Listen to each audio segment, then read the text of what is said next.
Abortion is a topic that has split the U.S. nation for decades. But can we learn more behind those divisive polling numbers? Is there a pro-life message that truly resonates with most Americans? We turn to an expert on the issue to find out more. Chris Wilson is the CEO of WPA. He is also the former director of research for Senator Ted Cruz's 2016 presidential campaign. Chris, thank you for being here. You bet. Thanks for having me on, Catherine. So it's been a few months since November, but I'd still love your analysis. How much was the pro-life issue an element of President Trump's success? Well, I think it was significant. It was significant not just because pro-lifers turned out and voted for Donald Trump. It's also significant they voted against Hillary Clinton. I think in the same element of passion that motivates someone to vote for a candidate like Trump, he may not have been as passionate about the life issues as, say, Ted Cruz would have been, just to speak to the candidate I worked for. But they also knew, pro-lifers knew, that Hillary Clinton would be against them, that she was not going to take pro-life stand, that she would continue things like federal funding of abortions and even federal taxpayer funding of abortions overseas.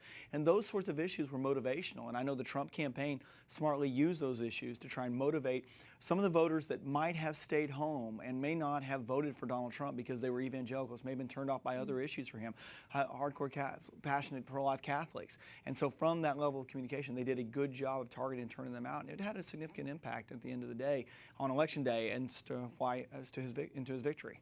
Now, you say the mainstream media needs to stop using the term anti-abortion. Why is that? Well, it's just dishonest. It's not reflective of who pro-lifers are. And I tweeted that out, and I actually had a few reporters come back to me. I had the fortunate experience on the Cruz campaign to build fairly good relationships with a lot of people, a lot of members of the mainstream media, and they pushed back, saying, well, I say pro-abortion rights and anti-abortion rights. And so, well, it's not about abortion rights only when you're pro-life. You take a strong stand on issues like you may be against the death penalty, for instance. You may be, or most likely are against assisted suicide, against euthanasia. And so the life issue encompasses more than just abortion. It's a big part of it. But whenever you classify pro-lifers as being just against one issue, it's like calling Democrats just one issue. And they don't do that. And in fact, to me, pro-choice means I'm pro-choice when it comes to school choice. And so that in and of itself as a label, I think is dishonest as to who that side is. And so from that point of view, I think it is important that if the media is going to apply labels and they're going to classify who a movement is, that they are honest in the representation. And anti-abortion is not honest in its representation of who pro-lifers are. So let's look at some of the polling, what that shows. At what point in a pregnancy do you see a shift in attitude? Do you see people start to shift away from thinking abortion is actually an acceptable option? Well, there's two ways to answer that. One is sort of a scientific way of whenever life becomes viable. And some might argue that you cannot prove that out scientifically. Some would argue that you can. Then you move to just sort of a timeline issue. And from a timeline perspective, as you move through the course of the timeline, you find even at a point of 3 months, 6 months on the other side. So after 3 months, you find 54% of Democrats would fall under a pro-life classification. So really after the first trimester, it's really that line of demarcation in which it becomes unacceptable to a large majority, 77% of Americans would classify themselves as pro-life against abortion after that first trimester. So is it possible there are people who actually hold pro-life views but still label themselves and still choose to say pro-choice? Well, that really gets back to your first question. Is as the media applies these labels, they misclassify who people are. And so the answer to your question is very simply yes.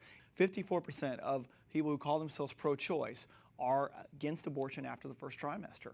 And so that, I think, is important to recognize for people who are pro-life, is as we talk about this as a timeline issue or as we talk about it as a viability issue, that we bring in almost 8 in 10 Americans agree with the pro-life movement on those issues. They just kind of fall into a different labeling or classification because they feel like it's the politically correct thing to do. The labels pro-life and pro-choice may not be an actually accurate reflection. No, there's no question, and the data would show that it's not an accurate representation just because of those numbers we just discussed. So based on what you've seen, based on your research, is there a pro-life message that's actually really winning in America? One that pro-lifers can really get behind and know they can speak with confidence and that it resonates with most people? Well, first of all, let me say, being pro-life is a winning message for any candidate running for just about any office. I mean, there may be a congressional district in Massachusetts where that's not the case, but just about everywhere else it is. And in fact, it's a motivational issue more so for those who define themselves pro-life. By almost 2-to-1 margin, someone who is pro-life says that they will only vote for a pro-life candidate than over someone who is pro-choice being only willing to vote for a pro-choice candidate. So it's already, you start with a 2-to-1 edge if you're pro-life, regardless of where the voter is. From that standpoint, in terms of how you define it, again, it's important to talk about it as an issue around life. It's important to talk about an issue around viability. And frankly, it is from a candidate's perspective, and as the candidates I work for, and let me say, I think I only work with pro-life candidates, so I'm never having to advise someone who doesn't hold this position, because to me, it's a fundamentally important representation of who an individual is.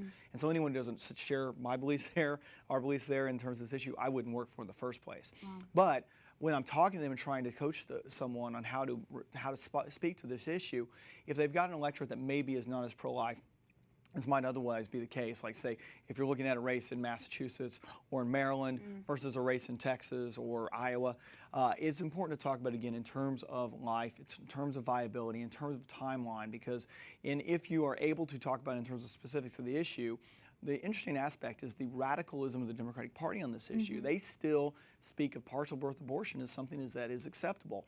And as long as you're discussing it in terms of as an issue that voters don't see acceptable, it makes it really easy to win on. Chris Wilson, thank you so much for your insight on this. You bet. Thanks for having me.